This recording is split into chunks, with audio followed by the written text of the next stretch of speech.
Assalamualaikum warahmatullahi wabarakatuh. Perkenalkan, nama saya Shirley dari kelas Manajemen Keuangan B 2018 dengan NIM 18931410066. Di sini saya akan menjelaskan materi mengenai manajemen investasi dan portofolio. Terlebih dahulu, kita harus mengetahui apa sih investasi itu?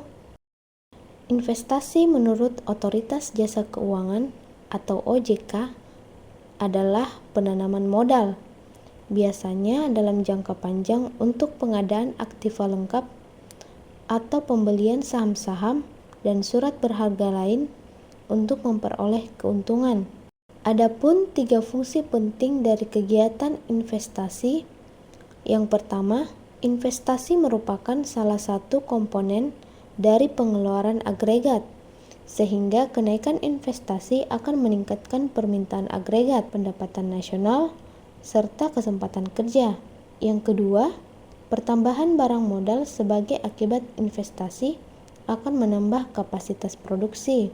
Yang ketiga, investasi selalu diikuti oleh perkembangan teknologi.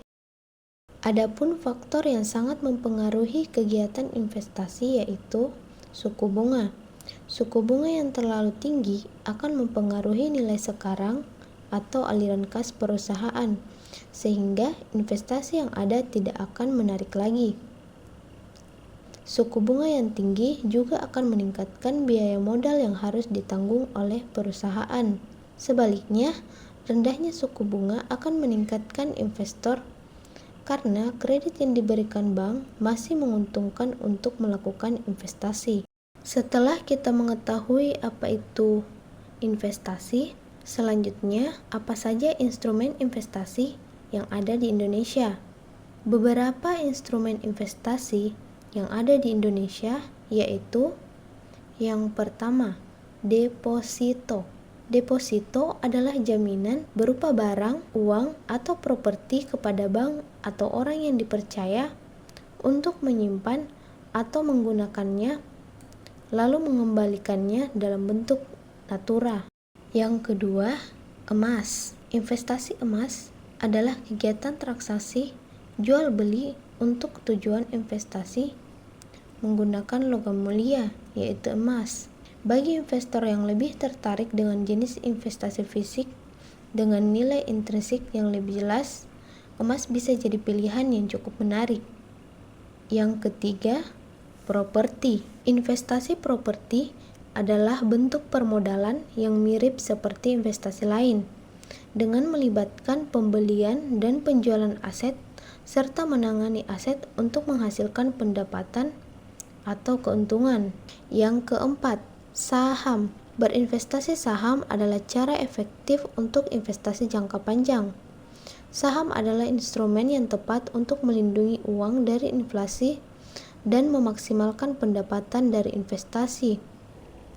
Yang kelima, reksadana. Secara sederhana, reksadana adalah sebuah instrumen investasi di mana dana dari beberapa investor dikumpulkan menjadi satu untuk kemudian diinvestasikan ke instrumen-instrumen investasi yang ada di pasar modal. Reksadana sendiri terbagi menjadi 5 jenis, yaitu reksadana pasar uang, reksadana pendapatan tetap, reksadana saham, reksadana campuran, dan reksadana indeks yang memiliki potensi dan risiko yang berbeda-beda. Yang keenam, peer-to-peer lending. Peer-to-peer lending pada dasarnya adalah meminjamkan sejumlah uang kepada pihak yang membutuhkan, baik itu individu ataupun badan usaha. Sama seperti pinjaman dari bank, return jenis investasi ini berasal dari bunga pinjaman yang telah disepakati bersama.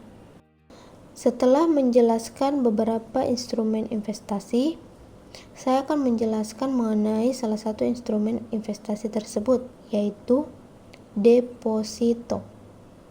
Secara sederhana, deposito adalah produk investasi dari perbankan dengan tingkat pengembalian lebih tinggi dibandingkan dengan tabungan.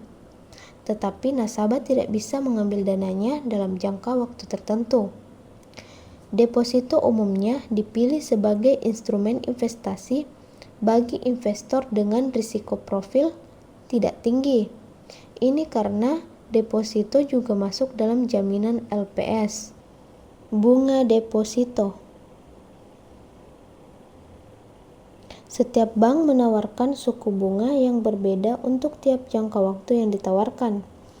Meskipun biasanya suku bunga deposito masih di bawah tingkat suku bunga acuan Bank Indonesia. Industri perbankan seringkali menawarkan jangka waktu 1 bulan, 3 bulan, 6 bulan, dan 12 bulan yang disebut tenor dengan tingkat suku bunga deposito yang tinggi. Cara menghitung bunga deposito. Perhatikan rumus sederhana sebagai berikut. Caranya adalah mengalihkan jumlah suku bunga deposito dengan nominal uang yang ditanamkan dan dikalikan kembali dengan jumlah hari dan dibagi dengan jumlah hari dalam setahun.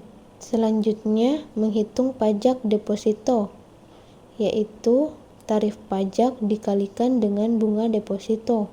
Selanjutnya, pengembalian deposito, yaitu nominal investasi ditambah keuntungan bunga deposito dikurang pajak deposito. Memilih jangka waktu deposito. Sebagian kalangan kadang terjebak dengan yield deposito untuk tenor 3 bulan yang biasanya lebih tinggi dari tenor 6 bulan atau 1 tahun. Padahal angka itu sebenarnya adalah persentase secara tahunan. Dengan kata lain, ketika deposito dengan tenor 3 bulan jatuh tempo, maka yield yang diterima bukanlah di angka yang sebenarnya. Meskipun demikian, banyak yang memilih deposito bertenor ini karena bisa diperpanjang kembali setiap 3 bulan. Bahkan kini perbankan memiliki inovasi agar masyarakat dapat tetap memanfaatkan produk ini meski dana yang tersedia tidak terlalu besar. Keuntungan dan kelemahan deposito. Keuntungan memiliki deposito yaitu dapat dijadikan jaminan kredit, memperoleh hasil bunga yang umumnya lebih tinggi dari bentuk simpanan lainnya, dapat mengelola keuangan secara lebih terencana sesuai dengan kebutuhan dan jangka waktu deposito, serta dijamin oleh lembaga penjaminan simpanan atau LPS. Adapun kelemahan deposito yaitu keuntungannya cukup rendah. Bunga deposito lemah terhadap inflasi. Nasabah tidak terlibat langsung dalam pengelolaan dana, serta pajak deposito tinggi. Hal-hal yang harus diperhatikan saat melakukan investasi deposito. Yang pertama, pastikan nasabah menerima biljet atau surat berharga, baik itu deposito berjangka atau sertifikat deposito. Yang kedua, pada saat jatuh tempo, nasabah berhak menerima pokok dan bunga deposito sesuai bunga yang berlaku setelah dipotong pajak. Yang ketiga, pada saat pencairan deposito, nasabah berkewajiban untuk menandatangani formulir pencairan. Perhatikan tingkat suku bunga deposito yang berlaku dan pastikan telah sesuai dengan ketentuan Lembaga Penjamin Simpanan atau LPS. Nah, itulah beberapa penjelasan saya terkait materi ini. Kurang dan lebihnya mohon dimaafkan. Assalamualaikum warahmatullahi wabarakatuh.